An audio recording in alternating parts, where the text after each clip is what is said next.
Hey everyone, and thanks for jumping back into the Cryptoverse. Today, we're going to talk about Bitcoin, the bear thesis explained. If you guys like the content, make sure you subscribe to the channel, give the video a thumbs up, and also check out the Telegram channel, which you can find a link to in the description below. Now, on this channel, I would like to try to stick to the data and to ultimately go wherever the data takes us. Now, whether you are bullish or bearish on Bitcoin is somewhat irrelevant to at least hearing the evidence as to why other people might be bullish or bearish. There's no secret that with all the great news for Bitcoin, a lot of people are somewhat puzzled as to why the price continues to be very weak. There is definitely a difference between price action now and some of the things that we saw back in late 2020 when we just kept shooting up and then going into really early 2021. However, you could argue that since early 2021, the price action for Bitcoin has been somewhat abysmal. Okay, and the reason I say that is essentially if you're new to Bitcoin, you probably joined sometime during this mania phase in early 2021. Bitcoin has this cruel way of bringing people into the asset class during a parabolic phase, and then it punishes them for it for quite a while before they get to experience their own returns. Because again, they come in during the worst possible time, then you watch the price of Bitcoin stagnate for quite a long time, and then eventually it goes back up. But in this video, I want to talk about the evidence for the bear case, and therefore you have the information and you can decide whether you are bullish or bearish. Now we're going to go through the bearish evidence. Following that, we will offer a couple of counterpoints to say, well, there are a couple of things over here where the bulls are pointing to, and they have a point as well. We're going to talk about some strategies that you can use to navigate things. So the first thing we're going to do is we're going to start with some fluffy things like some moving averages. Then we're going to start to go into some of the logarithmic regression, the return on investment. We'll take a look at some of the on-chain data as well. So buckle up. It's going to be a long ride. Do remember that these types of videos, they're not really popular. And also remember they're not monetized. Okay, my entire channel is not monetized. My AdSense revenue is still holding resistance at $0.00. So I'm doing this solely for the purpose of trying to help people understand why the price action has been bearish, and furthermore to understand why other people are bearish, even if you are not. Okay, so the first thing I want to look at are some moving averages. All right, and again, I know these are fluffy things or they're lagging indicators, so no one at the bank is going to cash this in. But one of the things I think a lot of people are looking at are the similarities here between 2018 and what we're experiencing today. Okay, and namely the similarities involve a quick capitulation down, setting in a higher low, followed by a higher low. Now, this is what oftentimes people point to as to the reason that Bitcoin is not in a bear market. And the subjectivity of bull markets and bear markets is clearly there. I would argue that even if Bitcoin hangs around 40K for the next 3 months, maybe it goes to 35K and then we finally get strength, I would still argue that this would be a bear market. Because again, if my portfolio drops by 40% or something, I don't call that a bull market personally. Now, some people would disagree and they would point towards the higher lows as the reason that we're not in a bear market.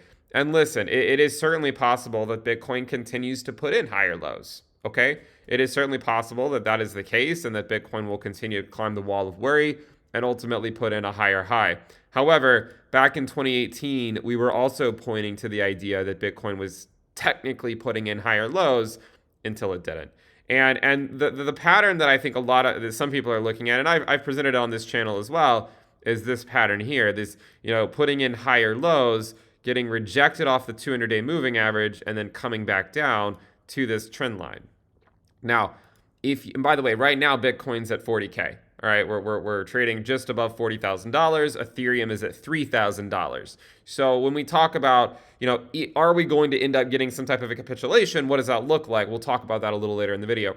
If you zoom in to this time period over here, after this third pullback, so we had 1, 2, 3.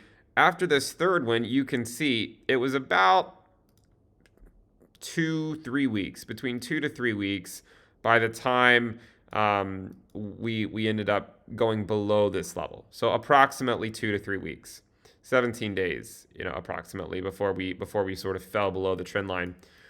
On the third drop here, you could argue, and I mean, I don't really know the best way to draw it. You could even draw it down to the wicks and argue that we haven't even tested it yet. Okay, but if you ignore the wicks and you could just go with the daily closes and you look at it like this, and you take the time period from when we first dropped to where we currently are, we're looking at approximately 11 or 12 days. So if it were to continue to emulate what happened in 2018, it could mean that sometime in the next week, we might drop below this trend line, okay? So this is one of the risks that's currently in the market, and that namely is, hey, look at this. There are some similarities between 2018 and what we are experiencing today.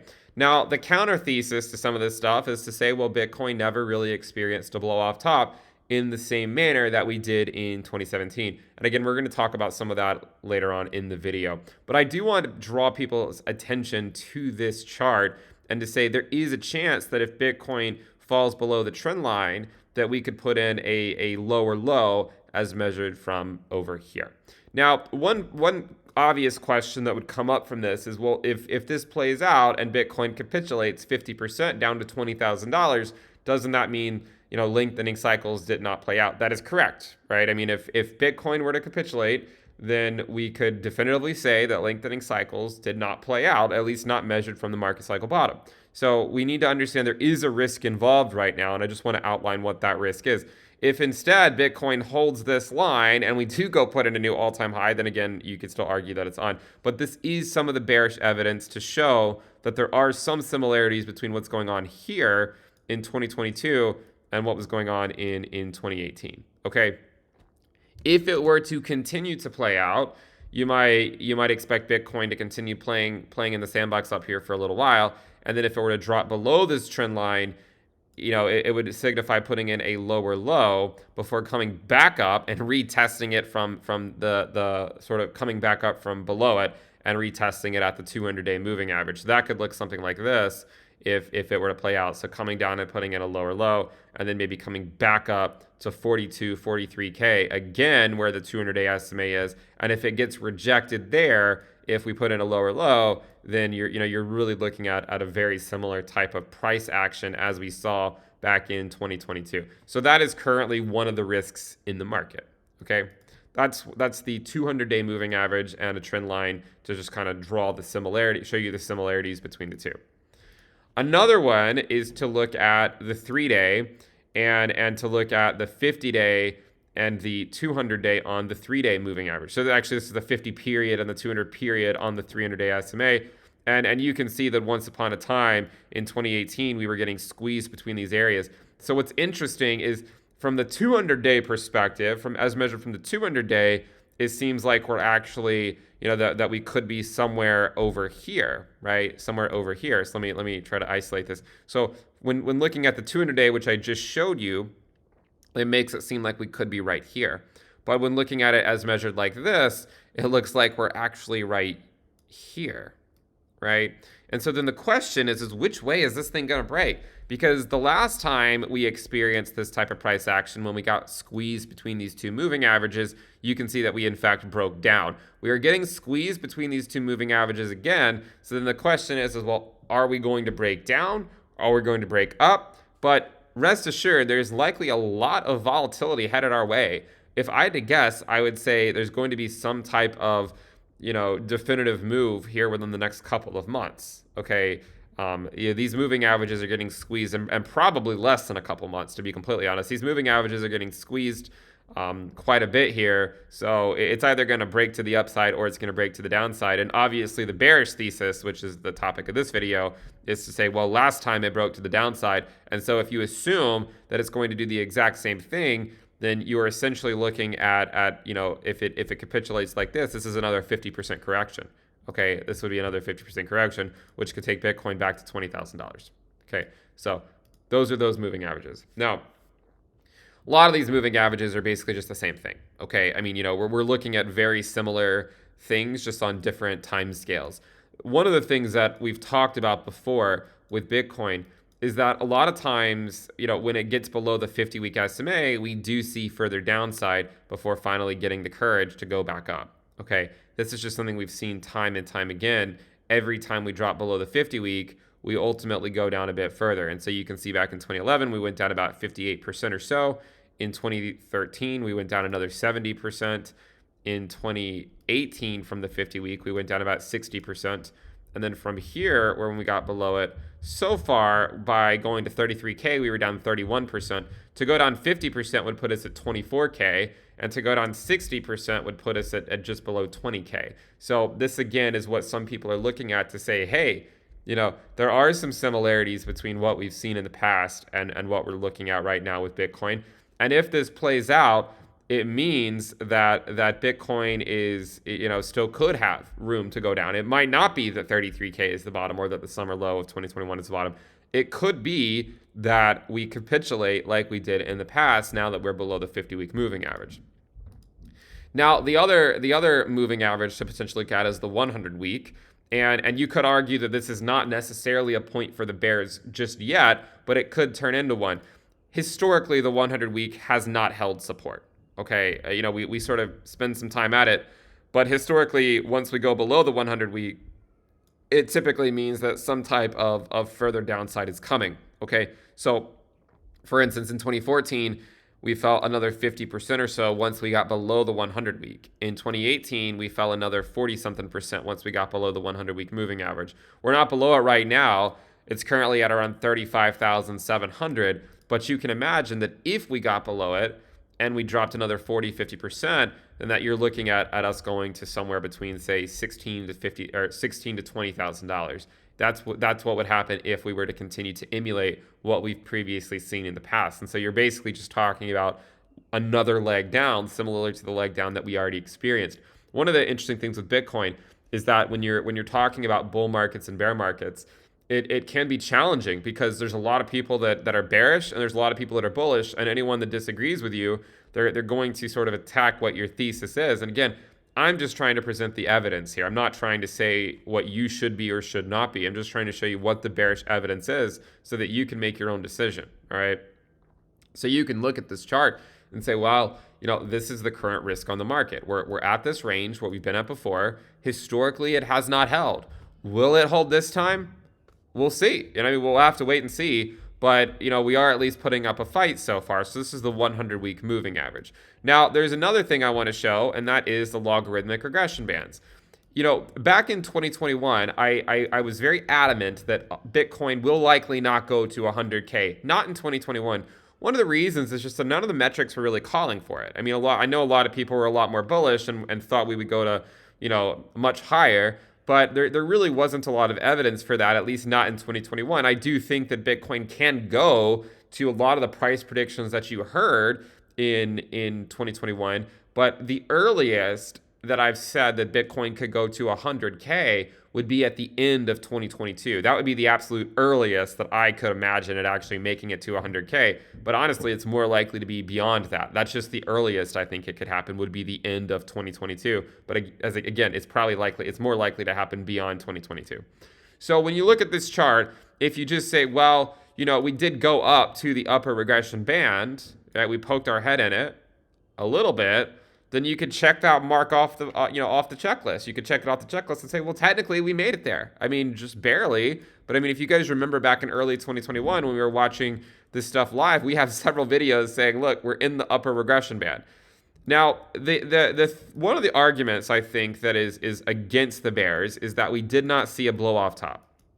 And there's some merit there. We did not see a blow off top. The counterpoint to that is to say, the market is maturing, and if the market were more immature, we maybe would have gone up to $90,000 and had a blow off top. But instead, it's like a lot of people just started taking profits sooner. And therefore, it sort of tempered the rally. And rather than going all the way up to the top, we just sort of had a distribution phase, and then we came back down, and then we actually had a second distribution phase. So this is something that I think you need to consider, is that this move here, it could have been a blow off top had we not had a long distribution phase where people are sort of wising up to this sort of price action. And rather than risk, rather than risk missing it, they just start taking profits sooner. I mean, I was even on the channel saying, look, guys, we're probably going to go down this summer. So this is something to consider. And it's one of the reasons that I think some people remain bearish is because we already sort of went up to this level. Therefore, the next obvious spot to go would be to come back down to the lower regression band. Okay, that's one thing to consider. The other thing is the bull market support band continues to not offer any level of support. And a lot of times that type of price action happens in a bear market, okay? When you can sometimes poke your head above it, but it doesn't really hold support, and that's more indicative of being in a bear market rather than being in a bull market. And so that's what we continue to see, right? We just continue to see resistance at the bull market support band, or if we do get above it, we seem to be completely unable to hold it as support. If you look at where Bitcoin has previously eventually held it as support, you can see that by the time we held it as support, it was in the bull markets or in the fair value regression band fit to quote unquote non-bubble data. So that would mean not holding it as support here until we were around $300 or $400. We didn't hold it as support in 2020 until around $10,000. And to give you an idea of where that is today, the fair value fit to quote unquote non-bubble data for Bitcoin is currently coming in at around $21.5 thousand. Now, the argument though is that this is a monotonically increasing function. So, however, if we are destined to go down to it, it's going to continue to increase. To draw the sort of trend line or to draw the bottom for the summer 2021 low at around $29,000, you can see that the fair value fit to non-bubble data will be around the summer low by the beginning of 2023. So there certainly is a case to be made that in the same way we did not go to the highest peaks of the upper regression band, perhaps we will only go to the very top part of the lower regression band if people are wising up on both ends, meaning more people are not going to sit around to wait to take profits up here, but it might also mean that more people aren't going to wait to buy all the way down here, and therefore it might not go down quite as far.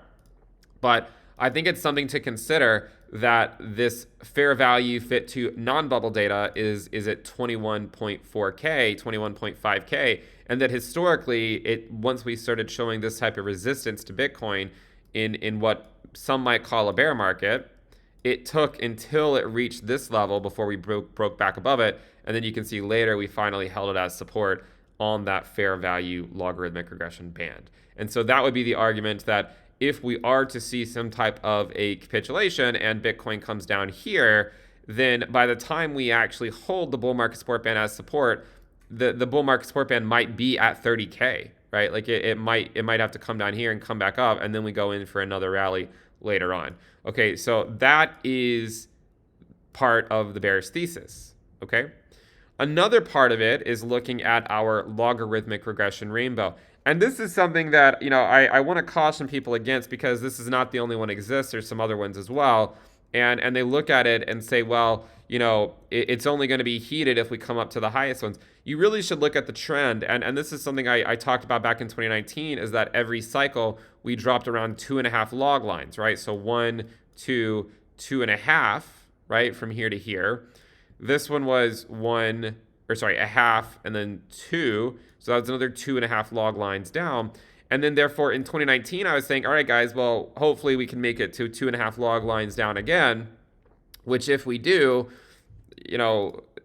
let's see where that would come. Like, so 1, 2, and then in early 2021, we went above it, right? We went only 2 log lines down. So I wasn't really as optimistic about this indicator anymore, considering that we went only, that it rallied past that. But what's funny is that we put in a higher high later on, and it ended up being, you guessed it, 2.5 log lines down. So that's another point for the bears, and I think continues to try to explain the bearish thesis. So beyond that, I want to talk about a few other things. There's the pi cycle top, okay? And we'll talk about the bear thesis and then the counterpoint, right? So the bear thesis is that we already put in a pi cycle top, right? We already put it in.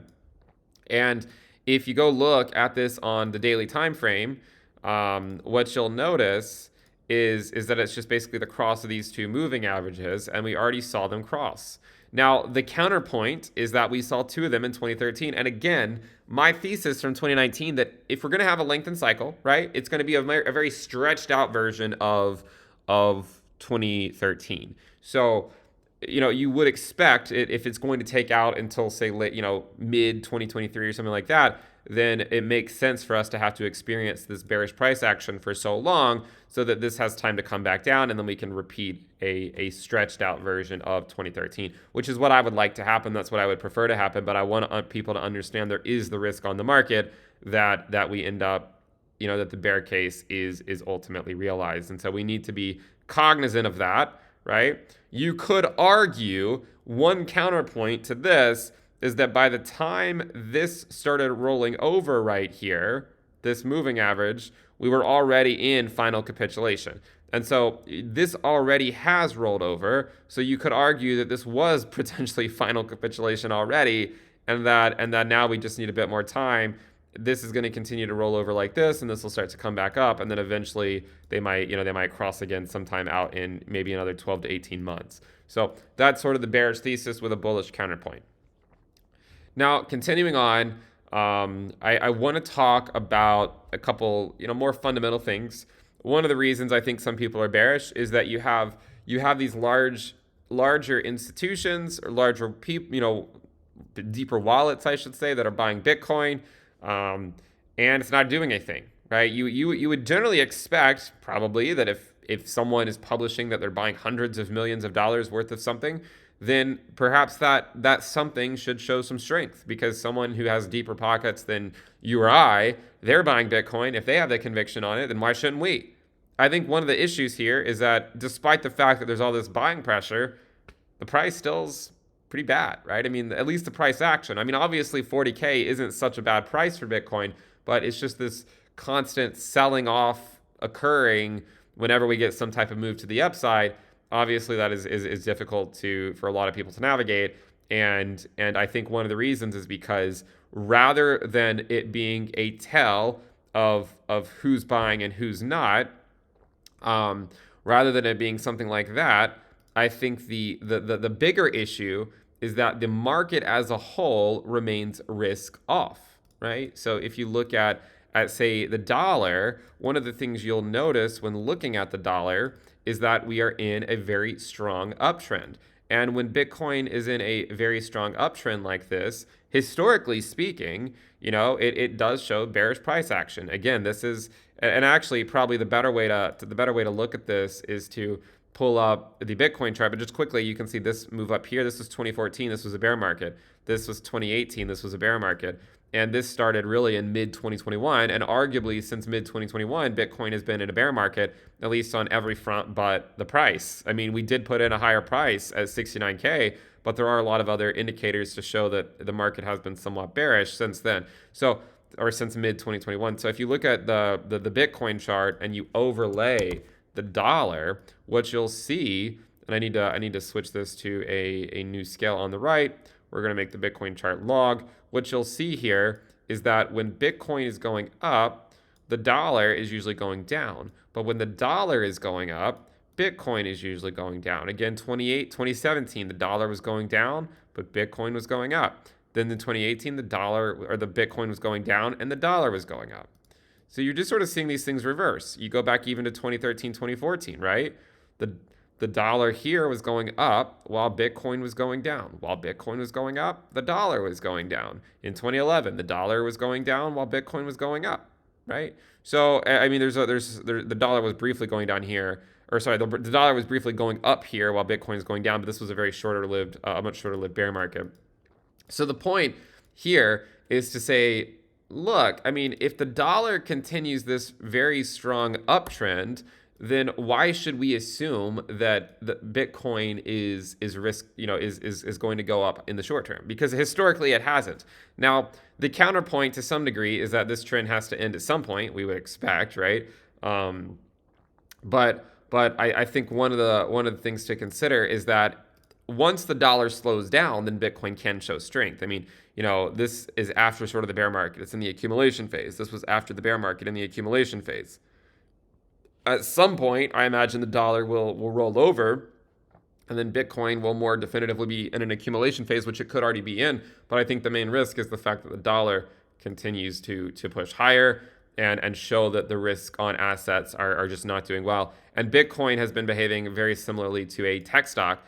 And unfortunately, the NASDAQ is also showing very similar price action. A rejection off the 200-day SMA, which is I think of the most concern here in the short term, is can the NASDAQ sort of turn this thing around. Look, I'm not a TA guy. I know some people talk about this inverse head and shoulders stuff, but I don't know how likely that stuff is to work out. So I would say that the NASDAQ, where we need to keep an eye on the NASDAQ, we need to keep an eye on the S&P. Obviously, those have been showing some weakness, and we need to see if they can actually pick back up and start to show some strength again. Because if both of those are going to be weak, I have to imagine Bitcoin, could remain weak in the short term.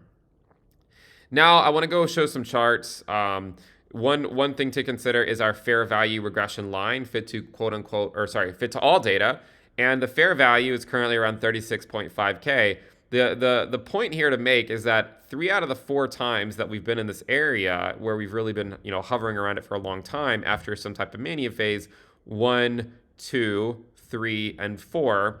3 out of 4 times we capitulated. In mid-2013, we did not capitulate. Okay, so you could point to mid-2013 and say, well, this may be still technically a stretched out version of 2013, but it's going to probably continue to be painful for a while and then not really show its true colors until much later on. So I look at this chart and say, there is a distinct possibility that we could capitulate below, and if we go undervalued, then you need to understand that is setting up a new cycle.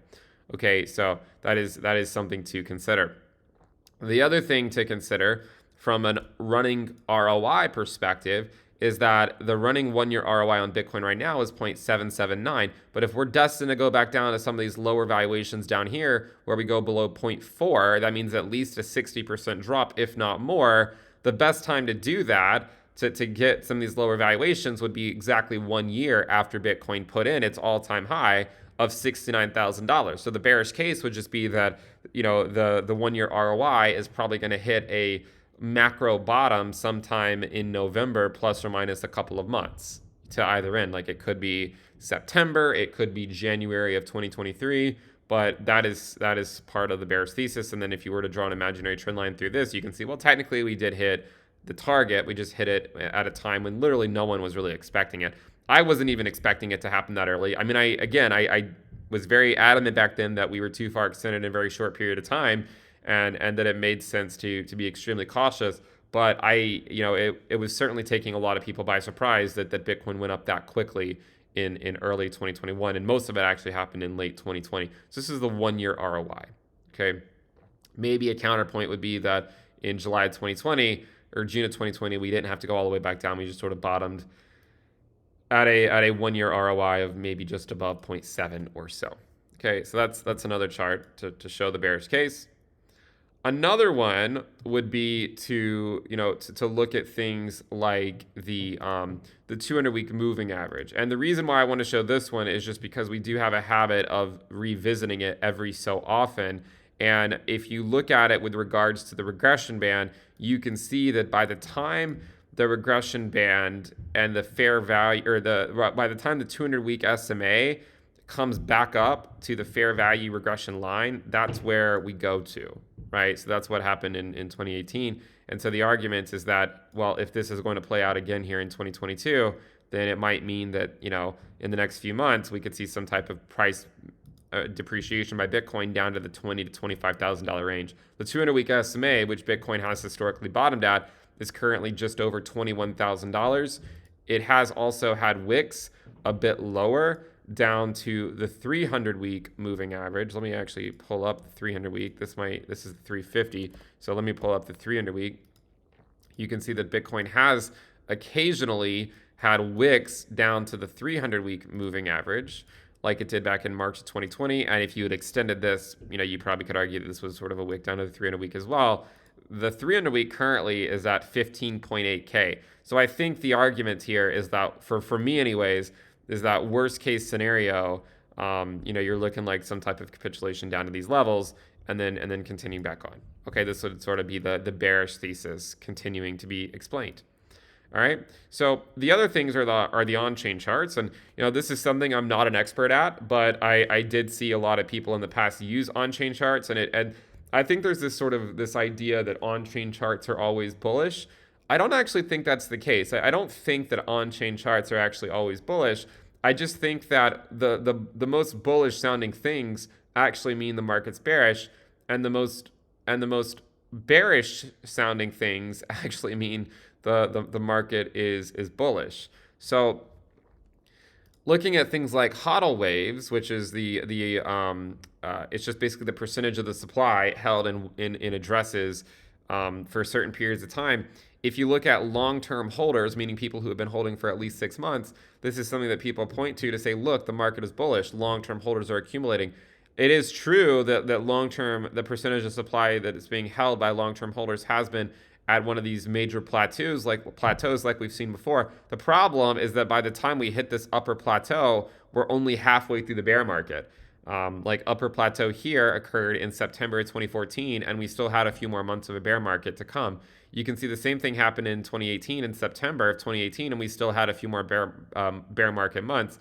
And so here we sort of plateaued in end of December or end of 2021, early 2022. And so the argument could be that, we're still potentially in a bear market for another few months before we actually reach some type of accumulation phase.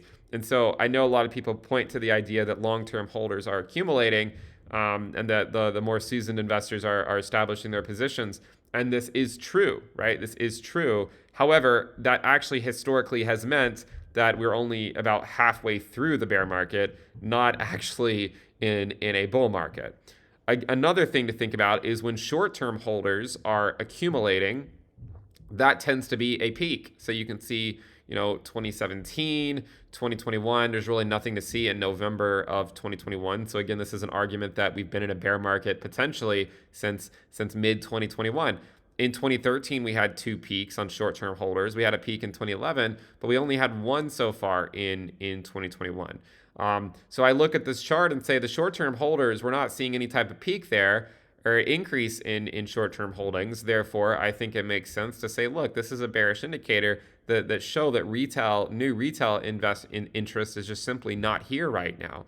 Again, going back to the long-term holder chart, one of the things you'll notice is that it dips down at peaks. See, it dips down at peaks. 2011, 2 times in 2013, 2017, and then early 2021. But you don't see it dip down in late 2021. So again, the argument is that we've been in a bear market potentially for a year already, right? We've been in a bear market for a year. And that the move in November of 2021 was actually just some type of a dead cat bounce that actually put in a higher high, but didn't take us to to a sustainable path to much higher prices. Okay. So I think this is something to consider as well. Now, the counterpoint is that if we've been in a bear market for, since April of 2021, then, you could argue that the bear market bottom might actually come sooner rather than later, right? We might not have to wait until December, but it still likely means that there could be some more bearish price action for, a couple more months before we actually see some type of stronger phase by Bitcoin. So I look at these charts and I say, well, one way to look at this is to look at the relative strength index and to say, the relative strength index has actually been putting in lower highs. I mean, this has just been lower high after lower high after lower high. And arguably, we've been in a bear market for over a year now. And you can see in 2017, this marked the top. This one didn't. This actually corresponded to 42K. Then we had the distribution phase, and then ever since then, we've just been putting in lower highs. So the market remains relatively weak. You should note that historically, and let me make this so that you can see it a little bit better by changing the color on it. So we're going to change the color on this. You should note that historically, the bear market bottom for Bitcoin tends to occur, at this level down here. So, you could argue that we already went to the level that we needed to by going to kind of where 2011 went to. But if we see some type of further capitulation and we get that final 50% correction or something and it takes us down here, then that could be the actual bear market bottom. Okay, so that I think is something that people need to pay attention to. If you look at it on, say, a monthly time scale, you can see that the bottoms on the monthly RSI tend to occur at around 44. Right now, it's actually at around 53 or 54. So if we see the monthly RSI come down, all the way down here, then I think that would be a good indication of the bear market potentially being over. One of the interesting things about bull markets and bear markets is that no one ever agrees on what we're in. And one of the reasons why a lot of people don't think this is a bear market is because, again, as I said before, we are technically putting in higher highs. And that's also what we were technically doing in 2018 as well, until we didn't. And even then, I think there were a lot of people that, including myself, I'm not going to take the high road here, right? There were a lot of people, including myself, that thought this could have been the bottom, okay?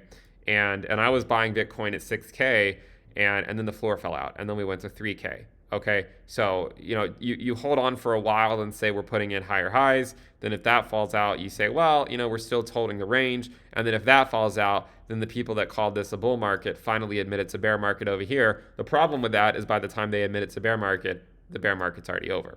So the same type of thing, if it plays out, you could argue that, well, technically speaking, we are putting in higher lows. The problem is that if we put in a lower low and we come down here, and we go back to the summer low, that's going to be difficult for a lot of people to navigate. And then if we hold out for a while, then we might just say, well, it's the same thing as over here, so perhaps it's just a long accumulation phase, which it could be. The problem is that if the floor falls out like it did in 2018, by the time the last remaining person who calls us a bull market finally admits that it's a bear market, the bear market could in fact be over if we go back to our regression band. So that is the point that I'm trying to make, is that, look, there is some evidence for the bearish thesis.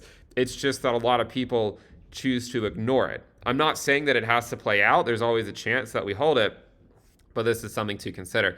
With respect to the fair value and market cycle theory, I would argue that the market cycle is still intact as long as we are putting in, as long as we're basically staying above our fair value logarithmic regression trend line, which currently the lower bound on is actually right at the summer low of 2021. So I think the argument here is that this cycle, in my opinion, is still intact as long as we don't go below the summer low. If we go down here, then that's a new cycle. And the reason we would have to say that's a new cycle is so that then we can obviously predict a little bit better what is the rate of diminishing returns from one peak to another. Okay, so that is, or at least from a bottom to a top. Okay, so that is something to consider. If we do capitulate, there will be some people that finally call it a bear market, but that could actually be the end of the bear market.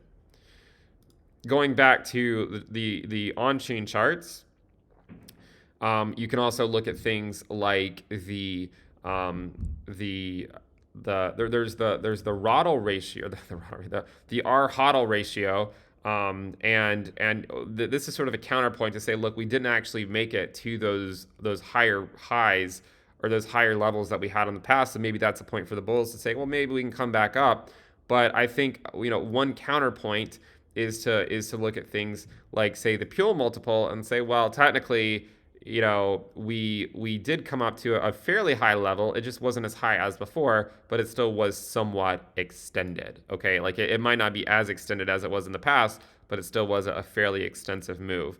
So I look at these things and say, there certainly are reasons to say that there are similarities between here and 2013, and to note that we did come down and spend some time in a lower bound here for a while before going back up. Even if you go look at the risk levels for Bitcoin, you can see that there was once upon a time in 2013 where we held the line at the 0.3 risk band, and so maybe we'll do it again here as well. But there were 3 other times where we did not hold it, and so you could argue there's like a 75% chance that we might actually go down based on what has happened in the past.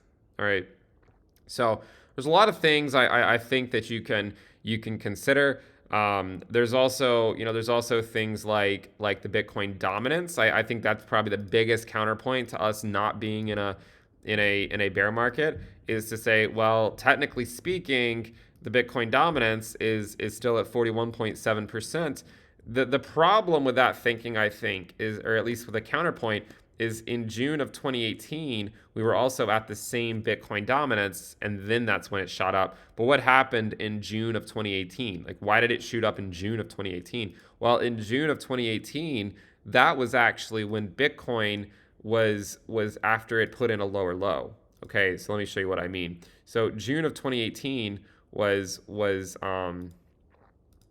right here. So this is when June 2018 happened, and that's when we broke this and we put in a lower low. So if Bitcoin puts in a lower low, then there's a good chance the dominance is going to go up, because then I think a lot of people are going to lose confidence on altcoins, because Bitcoin, I think people are going to start to think like, well, maybe it's not a bull market anymore and maybe altcoins are really risky. So if that happens and Bitcoin puts in a lower low, then, I think the argument here is that the Bitcoin dominance is more likely to go up. Okay, so maybe it puts in a low, it comes back up, and then we have to figure out if we're going to hold this line or if we're going to go capitulate and then build out from there. So this, again, is more of the evidence for the bearish case. It's just something that I want people to consider, not necessarily take to the bank, because there's always a chance we could hold. I would prefer that we hold at least at 30K. Don't really need to see us go back to 20K. But there is some evidence to suggest that it could happen. Now, there are some analysts who would say that we might go a lot lower, like $4,000, $5,000. I don't think that's going to happen. I think those are pipe dreams. But you should know that 20 to 30K, like that is a possibility.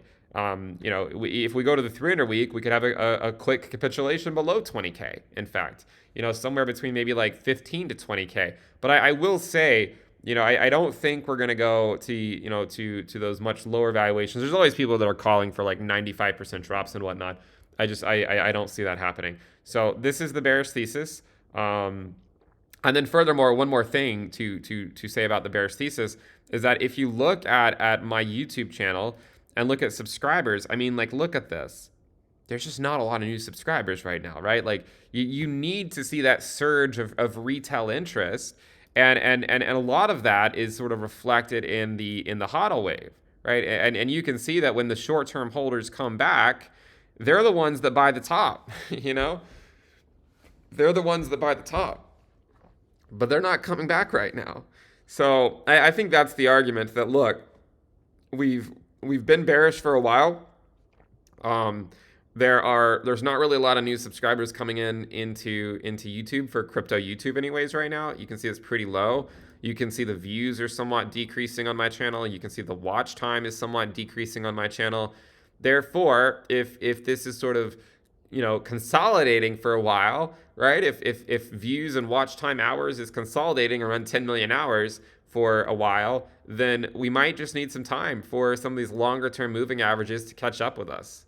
Okay, like that is a possibility, that we just need time for the regression bands to slowly catch up. The upper part of the lower regression band is now at 31.7, 31.8K.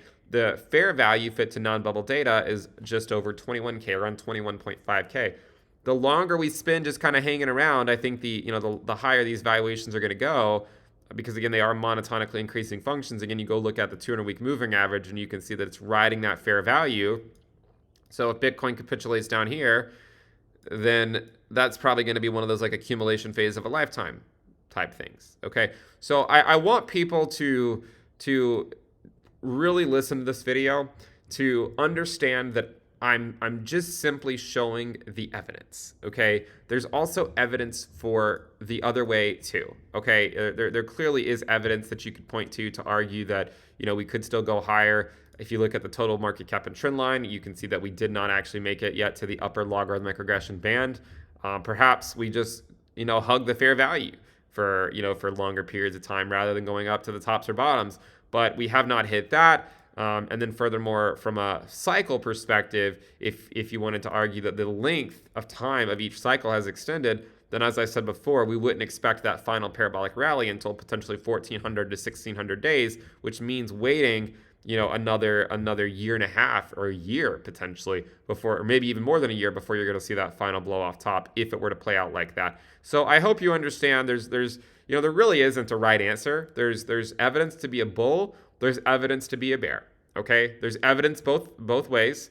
And if you don't think that's true, I think you need to ask yourself, well, if the market is so bullish, why is Bitcoin still trading for $40,000? So for me, even if Bitcoin trades here for the next 3 months and then we go up, it doesn't change the fact that for me, November to however long it takes was a bear market. It's just like it's bear market type behavior. Pumps are sold off. Support levels don't tend to be held. So that's kind of what we're looking at right now. So again, Bitcoin's currently coming in at around $40,000 US, just over $40,000 US. If the bear thesis is going to play out, then the targets, I think, where the bears would actually start to turn bullish would probably be around 20K plus or minus a few K to either end. So I think a lot of bears would probably become bullish at 25K, even more would become bullish at 20K, and probably some of the most bearish bears would become bullish at like say 15, 16K. But I do think there will be some perma bears that will call for 4K and stuff like that, and those things never tend to play out. So that is the bears thesis explained. Don't really have anything to gain by showing all this to you, to be completely honest. I'm sure some people are going to get upset by all of these charts and my sort of opinion on them. As I said before, I would prefer for Bitcoin to hold the $30,000 to $40,000 level and for us to have a stretched out version of 2013. But as an investor, I also understand that there is no sure thing with investing, and that the main risk to Bitcoin is that if overall markets remain risk off for much longer, then you could see that pressure finally get to the level that it needs to push us down to a new low. And then if that happens, my guess is the new low would probably be somewhere around 30K plus or minus $1,000 or $2,000. Again, I'm talking about a new low in 2022, not from 2021. So if we were to go to say 31, 32K, or maybe we go to 28K or something like that, and then we bounce back up to 40K, that would be putting in a new low. And then from that point, we have to figure out, can we hold it, or do we capitulate like we did in the past and see that final correction before we can actually re-enter a long reaccumulation phase, or to gear up for a new parabolic rally. I think we'll go ahead and wrap it up there. Make sure you subscribe to the channel if you're not. You can give the video a thumbs up if you like the content. If you don't like the content, feel free to give the video a thumbs down.